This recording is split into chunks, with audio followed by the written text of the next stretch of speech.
नमस्कार, नमो नारायण। गीता दैन्य दैनी के 37वें दिन में हम प्रवेश कर चुके हैं और 37वें दिन में आज के 2 श्लोक होंगे। दूसरे अध्याय का 21वां और 22वां श्लोक मार्मिक है, क्योंकि अब यात्रा गीता की खरे जो कहते हैं ना, हमने गहराई तक अब प्रवेश प्रारंभ कर दिया है। थोड़ा आत्मा का चिंतन भी चल रहा है और भगवान जी के श्रीमुख से ये श्लोक सुन रहे हैं। तो आइए पाठ करें। आज के दोनों श्लोकों में भी दोनों स्वर आ जाएंगे। तो आइए पठन करते हैं। वेदा विनाशिनम नित्यम य एनमजमव्ययम् कथं स पुरुष पार्थ कम घातयति हन्तिकम् वांसांसि जीर्णानि यथा विहाय नवानि गृह्णाति नरोपराणि तथा शरीराणि विहाय जीर्णानि अन्यानि संयाति नवानि देहि। श्रीमद् भगवद गीता के ये जो 2 श्लोक हैं, इनका बहुत महत्व है। पहले अर्थ सुन लें।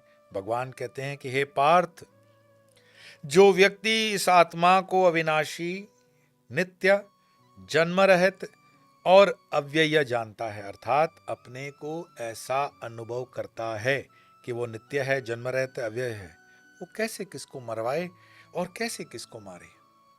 It's all state of mind. तुम खुद को क्या समझते हो, शरीर या आत्मा? और जिस प्रकार मनुष्य जीर्ण शीर्ण वस्त्रों को त्याग कर दूसरे नए वस्त्रों को ग्रहण करता है, वैसे ही देही अर्थात सूक्ष्म शरीर में प्रतिबिंबित सर्वव्यापक आत्मा पुराने शरीर को मानो त्याग कर दूसरे नए स्थूल शरीर को मानो प्राप्त होता है। यह श्लोक हिंदी फिल्म इंडस्ट्री में भी बहुत यूज किया गया है और बहुत बुद्धिजीवियों ने इसका दुरुपयोग भी लिया है, सदुपयोग भी लिया है। हम इसको श्री कृष्ण जी के मुख से सुनते हैं और समझने का प्रयास करते हैं कि वांसांसि जीर्णानि यथा विहाय नवानि गृह्णाति नरोपराणि तथा शरीराणि विहाय जीर्णानि अन्यानि संयाति नवानि देहि। अब जिसके घर में देखो कोई देहांत हो जाए, उसके घर में जाकर के तुम ये कहो कि आत्मा तो वस्त्र बदलती है, अब तो ये मृत्यु हो गया, उसका दूसरा जन्म हो जाएगा, तो क्या रोना बंद कर देगा? मतलब नाराज हो जाए भाई। वो कहेगा कि सुना है मैंने कि एक पंडित, गीता के अंदर बहुत ही पंडिताई उसकी थी, और जहां जहां कोई मर जाता तो वो इस तरह से, हम लोग कहते हैं ना कि कंडोलेंस मैसेज देने के लिए पहुंच जाते। उस जमाने में व्हाट्सएप वगैरह नहीं रहे होंगे, तो पंडित पहुंच जाते हैं और बताते कि ये शरीर नश्वर है बेटा, सब आना जाना है, जगत तो यही माया है। ये ज्ञान देना बड़ा आसान है। एक दिन पंडित की पत्नी मर गई और गांव में से वो व्यक्ति उसके घर पहुंचता है और आज पंडित को वो शिष्य बताता है कौन सा श्लोक, यही वांसांसि जीर्णानि यथा विहाय, कि आत्मा तो अमर है, शरीर तो बदलता है। तब पंडित कहता है कि अबे तेरी पत्नी मरे तो तुम्हें पता पड़े कि वांसांसि जीर्णानि क्या होता है। क्योंकि हमारा संबंध, मैंने जैसे कि कहा, हमारा संबंध शरीर से है। आत्मा के चिंतन तक हम उतरते कहाँ हैं? इस जीवन में हमें कभी विचार भी आता है कि हम इस शरीर के आगे की यात्रा कर लें? गीता आपको एक प्लेटफॉर्म देती है, गीता आपको एक प्रारंभ देती है, गीता आपको उस माध्यम को अगर आप ले लेते हो अपने जीवन में तो वहां पहुंच जाओगे। मुंडक उपनिषद और श्वेताश्वर उपनिषद में समान रूप से एक श्लोक आता है। श्लोक क्या है? समाने वृक्षे पुरुषो निमग्नो निशया शोचति मुह्यमान जुष्टम यदा पश्यन् मीशमस्य महिमानमिति वीत शोक। कि एक वृक्ष पे 2 पक्षी हैं। ये विवेकानंद भी उपमा देते थे इसी श्लोक की। किंतु फल खाने वाला एक ही वृक्ष पर बैठे हैं और फल खाने वाला पक्षी वृक्ष के फल को भोक्ता के रूप में चिंता तथा विषाद में निमग्न है, और यदि किसी तरह वह अपने मित्र भगवान की ओर उन्मुख होता है तो उनकी महिमा को जान लेता है और वह कष्ट भोगने वाला पक्षी तुरंत समस्त चिंताओं से मुक्त हो जाता है। एक ही डाल पे 2 पक्षी, एक फल खा रहा है और एक सिर्फ दृष्टा देख रहा है। ये हमें तय करना होता है कि हम किन चीजों के दृष्टा बनेंगे और किन चीजों के भोक्ता बनेंगे। जब हम चीजों के भोक्ता बनते हैं, भोग करते हैं, तो सारा रोग उसी से है। वो कहते हैं ना, रात को 3 प्राणी ही जगते हैं, भोगी, रोगी और योगी। आप समझ गए? रात को 3 ही प्राणी जगते हैं, भोगी, रोगी और योगी। और भगवत गीता इन तीनों के परिप्रेक्ष्य में बहुत अच्छे से समझाती भी है। और चूंकि हमारा समय भी एक निश्चित होता है और उस निश्चित समय के अंदर 2 श्लोक करना, आपको अब मेहनत तो करनी पड़ती होगी, फिर भी आत्मा के स्वभाव को भगवान कृष्ण अर्जुन को समझाते हैं बारंबार कि ये अविनाशी है, नित्य है, जन्म रहित है और ये कभी नहीं बदलता है। साथ ही जैसे मनुष्य अपने पुराने वस्त्रों को त्याग कर नए वस्त्रों को धारण करता है, उसी तरह जिसको हम मृत्यु कहते हैं वो आत्मा निकल जाती है। आत्मा का कौन सा हिस्सा है? 10,000वां भाग है, अग्रभाग, बाल के जितना, वो उतनी चैतन्यता निकल जाती है, शरीर वहीं का वहीं रह जाती है। अगर आप हिंदू हैं तो उसको अग्नि दोगे, मुस्लिम हो तो दफना दोगे, क्रिश्चियन है तो कफन में डालोगे, कुछ लोग जल समाधि देते हैं।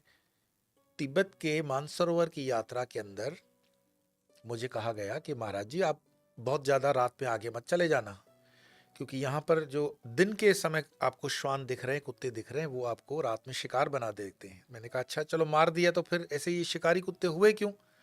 तो बोले इसका कारण ये है कि यहाँ पर इतनी ठंड है कि लकड़ियां वकड़ियां तो होती नहीं, तो कोई आदमी मर जाए तो उसको जमीन में नहीं डाल सकते, जला नहीं सकते, तो उसको हम काट करके ऐसे ही छोड़ देते हैं जंगल में और उसको खाते हैं ये कुत्ते, इसीलिए ये मांसाहारी हो गए हैं।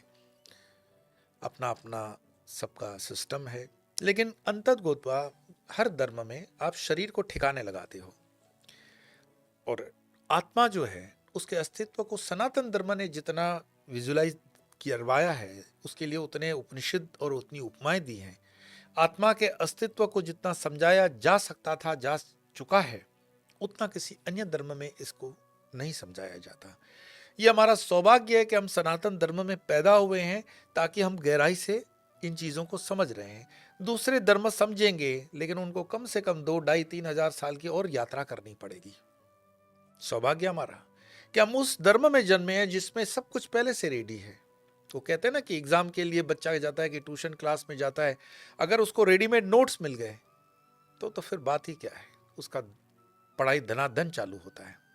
हमारे ज़माने में 21 मोस्ट गाइड आती थी जिसको हम पढ़ते थे और तैयारी करते थे, तो जो तैयार मिला है उसमें से तैयारी करना बड़ा आसान है। तो ये धर्म, सनातन धर्म जो है, उसने आपको तैयारी करते हुए शास्त्र दिए, उपनिषद दिए, पुराण दिए, क्या नहीं दिया है। और सर्व उपनिषदों गावदोग्धा गोपाल नंदन, आप कुछ भी नहीं कर सकते हो। वैसे तो संन्यास धर्म के लिए प्रस्थानत्रयी बहुत महत्व है, उसको करना ही पड़ता है। प्रस्थानत्रयी मतलब ब्रह्मसूत्र, श्रीमद् भगवद गीता और उपनिषद, इन तीनों को हम प्रस्थानत्रयी बोलते हैं। उपनिषद, ब्रह्मसूत्र और श्रीमद् भगवद गीता, इसका अध्ययन होता है। इसके सन्यासी के लिए ये बहुत अध्ययन जरूरी होता है, कंपलसरी है, ये कोर्स का पार्ट है। इसको पढ़ने के लिए कोई कैलाश आश्रम जाएगा, कोई अन्य आश्रम में जाएगा, कोई दूसरी यूनिवर्सिटी वगैरह संस्कृत में जाएगा, लेकिन करना तो पड़ेगा। तब जाकर के उसकी कंसेप्चुअल क्लैरिटी बनती है, तब वो ठहर सकता है संन्यास धर्म में। संन्यास धर्म में ठहरना इतना आसान नहीं है। संन्यास धर्म में भी अगर इतनी लालचियां आती है, इतने वो प्रलोभन आते हैं कि आपका मन बिखर सकता है। और जितने बिखरे हुए हैं, मैं किसी का नाम नहीं लूंगा, आप समझ जाओगे, जो बिखरे हुए हैं वो भले सन्यासी खुद को कहलाते हों लेकिन बिखरे हुए हैं। अभी भी उनका माल मटेरियल में इंटरेस्ट है, अभी भी उन्होंने आत्मा के स्वभाव को पढ़ लिया। पढ़ना, मानना और जानना, ये 2 अंतर जो मैं से कहता हूं। उन्होंने माना कि आत्मा सत्य है, आत्मा नित्य है, लेकिन जाना नहीं है। संन्यास जानने की आपको एक प्रेरणा देता है। अगर आपने जाना नहीं है, सिर्फ माना है, तो आप बनाओगे बड़े बड़े 5 स्टार आश्रम भी बना दोगे, खूब रहने खाने की व्यवस्थाएं करेंगे। लोग मुझसे पूछते हैं कि हम आश्रम आएंगे तो व्यवस्था है? मैं कहता हूं कुछ भी व्यवस्था नहीं है। ये व्यवस्थाएं मुझे करनी होती तो मैं होटल इंडस्ट्री का बिजनेस यूएसए में नहीं कर लेता, कि तुम आओगे और तुम्हारे लिए एसी का कमरा हो, साफ सफाई हो, तुम मुझे टिप दे के चले जाओगे और तुम बोलोगे ये गुरु प्रणामी है।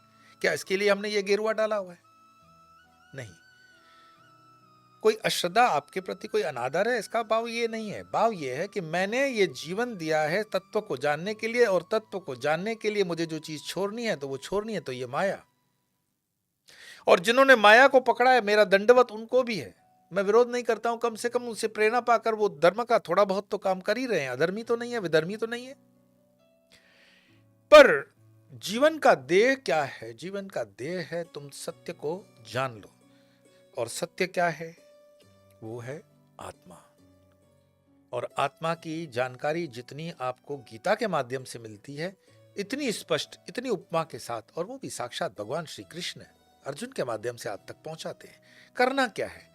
करना यह है कि थोड़ा सा सुन लिया, उस पर मनन करना, चिंतन करना, श्रवण करना और बैठना, थोड़ा पढ़ लिया। अगर पढ़ लिया, थोड़ा सा ज्यादा पढ़ लिया तो समझने में उतरेगा।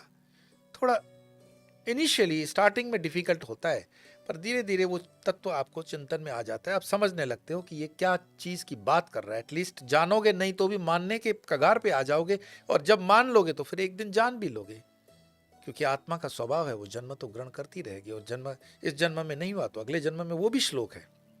अर्जुन पूछते हैं कि मेरा इस जन्म में जितना रुका तो अगले जन्म में कहाँ से होगा? बोले जहाँ से तुमने बंद किया वहीं से एडमिशन तुम्हारा हो जाएगा। मानो किसी बच्चे ने 10th पास की है, स्टेट चेंज करके, वो मानो कि हरियाणा से एमपी में आ गया, एमपी से गुजरात में आ गया, तो ऐसा नहीं होगा कि 10th पास किया है तो उसको वापस से 10th देना पड़ेगा। नहीं, अब 11th से होगा। बोर्ड चेंज हो सकता है, उसका जन्म चेंज हो सकता है, उसका परिवार चेंज हो सकता है, कुल चेंज हो सकता है, लेकिन उसकी पढ़ाई 10th तक मान्य होती है। साधक की साधना भी मान्य होती है। तो आइए आज के श्लोकों का पठन करें। दोनों स्वरों पर ध्यान देना, दोनों स्वर इन श्लोकों में भी हैं। वेदा विनाशिनम नित्यम य एनमजमव्ययम कथम सत्पुरुष पार्थ कम घातयति हन्तिकम वांसांसि जीर्णानि यथा विहाय नवानि गृह्णाति नरोपराणि तथा शरीराणि विहाय जीर्णानि अन्यानि संयाति नवानि देहि। बहुत प्यारे श्लोक हैं, पढ़ोगे बहुत आनंद आएगा। आज इतना ही, कल फिर मिलेंगे। तब तक के लिए नमो नारायण।